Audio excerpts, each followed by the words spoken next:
Hello and welcome to the Toffee Blues, your source for all things Everton, and welcome to the instant match reaction for the Everton 1, West Ham United 1 game that just took place at Goodison Park. An interesting game, a story of two halves, I would definitely say. And yeah, I think if we get right into things, we will start with the first half. If I get the stats here and sort them to first half, I think the first half quite promising. It started out with an early penalty shout being ruled off, which I definitely think it should have done, on Beto, and then the first 20-25 minutes or so I'd say were pretty even back and forth. I'd say West Ham were getting their stuff in, we were getting our stuff in, but I feel like after that the tidal wave really shifted towards us. I think we dominated a majority of the first half. If you had to look at the numbers, we had more shots on target, more passes, more possession, more XG, anything you want to look at. I think we were in control of it. I think one thing that you have to have a look at, which was quite disappointing, is just the number of shots that were actually on target, and just the amount of times Abdoulaye Doucouré and Beto got in each other's way. I think it was just it should have been so much better, if I'm being honest. I feel like they were constantly in each other's way, more Doucouré in Beto's way, and I think it summed up Doucouré's performance overall, to be honest with you. I think Doucouré was absolutely dreadful. Overall, I think he could have been much better, and I don't think Beto was very good either. The amount of duels he lost, he showed a lot of effort, but again, another bad game for Beto. I'm not going to slander him too much. He's had a really good performances under Moyes, and against a team like West Ham, who were so dead set on defend, or at least were for the first half anyway, I'd kind of expect something like that, when I think a lot of Beto's shining attributes come through breaking through a defence. When the defence is as solid and as compact as West Ham's is, you don't really get that many opportunities. But yeah, the first half was really good. I think the performance was solid. I think it was just let down by Harrison, Doucouré, and a little bit of Beto. Really, Beto's didn't get a huge amount of service because of Doucouré, really. I'd say the two were in each other's way so much. But yeah, those three didn't have good games in the slightest, to be honest with you. And yeah, I think it cost us. I think the best part about this international break coming up is hopefully we don't have to see Doucouré and Jack Harrison starting after this, if I'm going to be completely frank. They're just not good enough whenever they play, and I don't think that's a controversial opinion to make. It feels like every time they touch the ball, it's going to be possession given away, or it's going to be a chance not made. And yeah, I just think the team is so much better without them in it. And Doucouré, I of course have a lot of love for his a few seasons ago at Everton and the stuff he's done to keep us in the Premier League. Jack Harrison, it's just there needs to be no attempt to bring him back unless Leeds want to pay us to take him at this point, because it's just a horrendous performance top to bottom. Really, he had a few moments, I guess, but it just wasn't good, and I think it just extended to why we probably weren't able to get a goal in the first half. I think him and Doucouré were a big part in that. But yeah, it does feel like we should have got a goal in that first half. One player I do want to shout is Charlie Alcaraz, who, if I just get him up here, was absolutely fantastic. 2 shots, 1 on target, but it was just his overall presence in the final third. 5 passes into the final third, 4 out of 5 of his long balls were accurate, of course. One of those long balls being the ball that fell right to Doucouré at the end of the second half for him to volley it onto the head of O'Brien.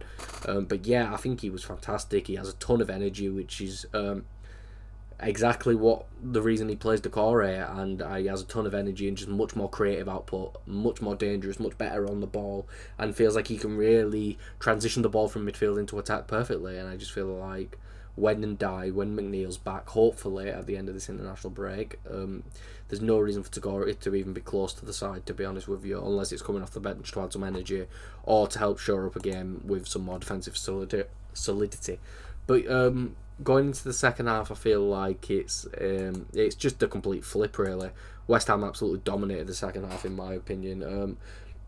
Somehow we've got a higher XG, more possession again, and actually more big chances. But it felt like West Ham were just they put their foot on our throat, really, and it felt like we didn't really stand a chance. And so I'm quite surprised seeing that we had the more XG, but I am guessing that is a lot of the stuff towards the end of the game, mainly O'Brien's goal, and then of course Alcaraz's shot right at probably the last gasp of the game, which ended up falling just wide, but that could have been at the last gasper to really give us the lead. But I think it's the second half was it was a horror show to watch. It was just giving the ball away every chance they got.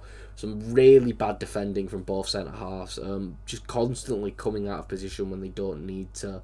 running 20 yards forward to try tackle a man, and it just doesn't work. And the defending for West Ham's goal it was Sunday League level.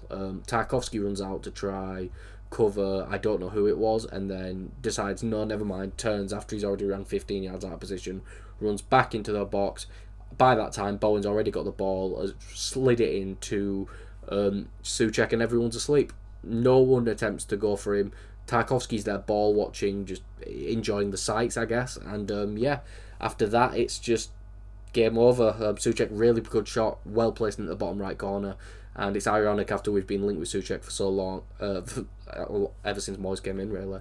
He's the one who puts us to the sword and gives West Ham the lead. And to be honest with you, it didn't really feel like we were going to get back into the game until Moyes made the subs. And that was, of course, less so Decore coming off for Jesper Lindström, but more Chermiti, Irobanum and Broy coming on. I think all three of them had a really good cameo, Chermiti especially. I think Irobanum did well as well. He's dribbling on the ball, his close control showed really well. Of course, it was Chermiti who ended up getting us into that opportunity in the first place where O'Brien scored. And I think it's a really promising sign for Chermiti, who's still only 20 years old, to have that much of an impact on the game. Only one successful dribble and one accurate long ball. But it was a nice cameo, some nice control on the ball, looked really slick, didn't look impacted by the moment at only 20 years old at all as well. And again, played a big part in us scoring the goal to equalise and extend this unbeaten streak to 9 games. So I think he does deserve credit in that. I think Broja looked okay. Nothing out of the world or anything, but I think he looked okay. He had some nice little moments on the ball, which is to be expected by Broja. But I feel like that's one where we'll have to see more of towards the end of the season. Because I've mentioned, when Calvert-Lewin comes back, I don't think Calvert-Lewin should be given the minutes if he's not going to sign a new deal.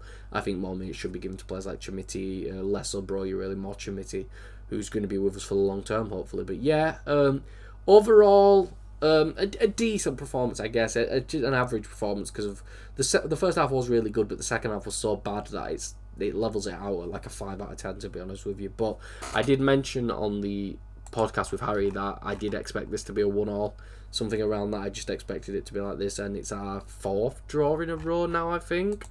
Something like that. It's our 4th draw in a row, which is it's not the best, considering I do think all 4 of the games were probably winnable, to be honest with you. But again, 4 points is much better than, well, it's better than anything below it, isn't it? So, and again, 9 games unbeaten going into the Liverpool game at Anfield and going into a very tough April. We are now, I believe, 18 points off relegation. No, 17 points off the relegation zone. So I think just wipe that off. We currently do move above Man United, but Man United do play Leicester next. So I expect us to drop to 15th in the league after Man United win that. But yeah, that is all for this video. If you did enjoy, please make sure to like and subscribe. Let us know what you thought of the game as well down in the comments below. Follow us on Twitter at Everton Newsfeed, and follow me on Twitter at Callum Brannan3. And I'll see you all for the next video and our live stream that I am on.